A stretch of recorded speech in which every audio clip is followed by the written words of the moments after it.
J'ai beaucoup insisté pour qu'on nous évacue et heureusement parce que la montagne s'est effondrée à l'endroit où on était censé résider. On est là aujourd'hui pour un Strangers. Le but c'est de deviner l'événement marquant qu'a vécu l'autre. Je m'appelle Virginie, j'ai 39 ans. Je m'appelle Célio Diac, j'ai 31 ans. Pour que tu puisses deviner mon événement marquant, mon indice ce sera étranger. Mon indice est chez moi. Moi je pense déjà qu'il est grand, je le sens là par la taille, j'ai l'impression qu'il est plus haut.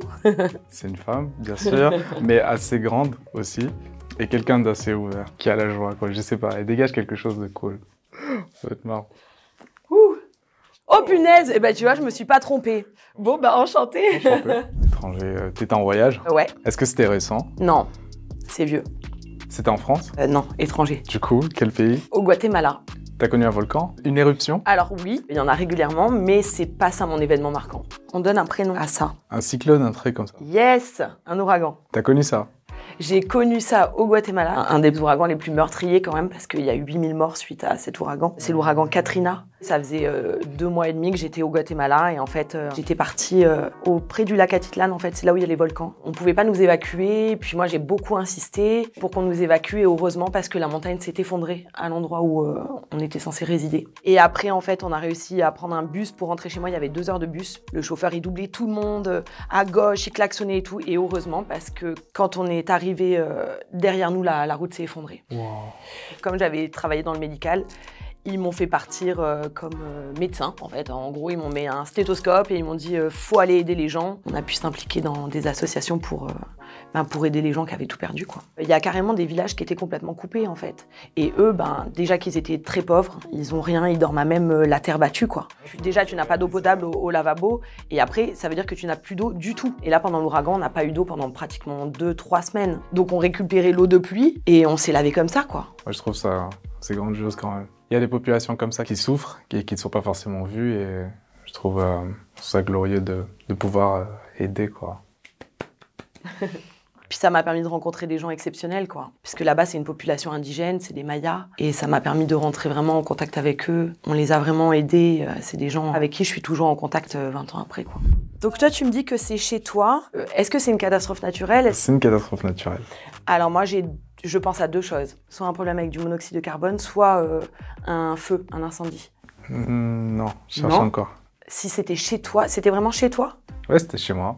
Qu'est-ce que ça peut être? Et que tu habites à Paris? Non, c'était pas pareil. D'accord. Est-ce que tu peux me dire où c'était? Amérique centrale. Hein? Amérique centrale. Mais non! Mais c'est où en Amérique centrale? C'est une île de l'arc antillais, donc les Antilles. Martinique, c'est Martinique. Ah bon? Ouais. Ok. Oh punaise, c'est pareil, c'est un ouragan? C'est ça. Mais non! Le mien, il remonte à 2007. Il s'appelait Dean. J'ai passé plus de 10 ans là-bas, donc j'avais déjà vu des ouragans ou des cyclones. Vers 18 h, on s'est tous enfermés chez nous. Moi, j'ai pas dormi parce que ça faisait vraiment... Il y avait énormément de vent. On dirait que c'était 3 jours de pluie, quoi. Et quand je me suis réveillé, tous les arbres étaient tombés, donc on découvrait des voisins. On a vu qu'il y avait des voisins aussi qui avaient disparu parce que leur maison avait été emportée.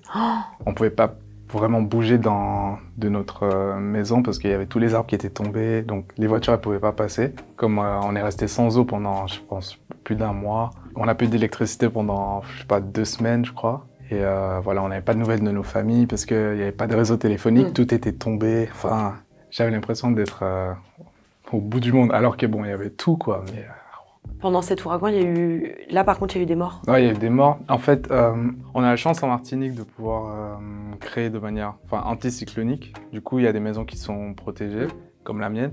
Et tu as d'autres maisons qui n'avaient pas les normes. Et donc, du coup, voilà, ces maisons-là, elles étaient... ça avait vraiment tout détruit, quoi. On était dans la même zone, donc en fait, on a tout connu, les séismes, les ouragans. C'était inimaginable. En tout cas, j'étais dans un bâtiment au rez-de-chaussée qui avait 4 étages. Et en fait, quand on est sorti du bâtiment parce qu'il y avait le séisme, moi, je le voyais comme ça, quoi. Et puis cette sensation de corps qui bouge comme ça et tout. Ouais, ouais. C'est marrant Bah, de partager ce genre de choses. Donc, en Parce fait, qu'en te voyant, on n'aurait jamais... On va se dire, d'où elle connaît ces événements, parce qu'en France, il n'y en a pas. Je pourrais pas le voir comme un traumatisme. Avec le recul, je me sens riche, en fait. C'est hallucinant. Enfin, c'est... Je sais pas, pour les gens qui connaissent pas, je trouve que... Moi, je pense que c'est quelque chose qui peut changer ou te faire grandir, quoi.